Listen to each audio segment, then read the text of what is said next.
Alaman naman natin ngayon ang sitwasyon sa mga lalawigan ng Cagayan at Isabela. May nakataas pa ring bagyo o babala ng bagyo sa dalawang lalawigan na yon. Nasa Ilagan, Isabela naman, live si Victoria Tulad. Victoria? Mike, matapos ng 3 araw ng malakas na pag-uulan, ngayon lang daw muling sumikat ang araw dito sa Isabela. Sa mga oras nga na ito, ay maaliwalas naman ang lagay ng panahon. Signal number 1 na lang dito sa lalawigan ng Isabela. Maayos na rin ang lagay ng panahon kumpara raw noong mga nakaraang araw. Sa kabila nito, patuloy daw ang monitoring ng lokal na pamahalaan sa mga lugar na mabilis bahain gaya ng bayan ng Ilagan. Ang naranasan lang namin is mga simpleng pag-ulan lang, although tuloy-tuloy din ng mga past few days. Pero actually beneficial pa rin naman ang dating niya sa agriculture natin at wala din namang naapektuhang mga daan, mga bridges. Nagpapasalamat din ang mga opisyal at hindi matindi ang pinsala ni Hener sa kanila. Signal number 4 yata noon yun, malakas talaga ang effect. Tapos binaha talaga siya. Maraming mga lupa na na-isolate at kailangang i-rescue. Sa Quirino Province, bukod sa pagbaha, pinangangambahan rin ang mga landslide. Kanina nga, saglit na napahinto ang aming team sa kalsada matapos gumuho ang isang bahagi ng bundok.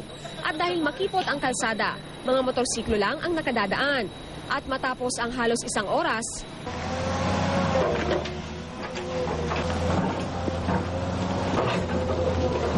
natanggal din ang gumuhong lupa gamit ang backhoe.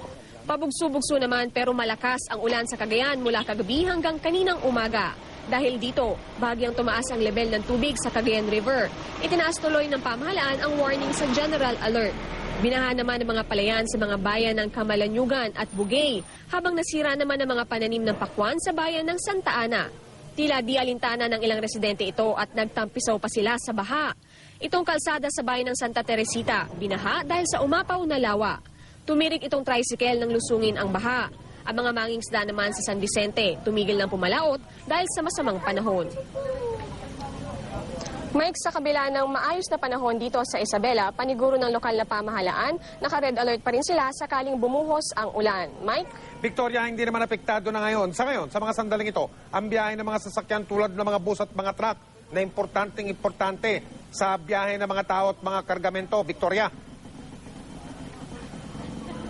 Yes, Mike, mula dito sa Isabela ay wala namang problema yung pagbiyahe ng mga bus at ng mga truck. Ang napansin nga lang natin, Mike, ay yung pagbiyahe mula sa Aurora, Quirino, papunta dito sa Isabela dahil nga yung mga dadaanan nila, Mike, ay mga bundok at yung mga bato doon ay nagkalat dahil na nga sa mga pag-ulan. At bukod dun sa pinakita nating video kanina, Mike, na nasalanta or na stranded tayo, panandalian, ay meron ding ibang bahagi sa Quirino na nagkaroon ng landslide. Mike? Maraming salamat, Victoria Tulad.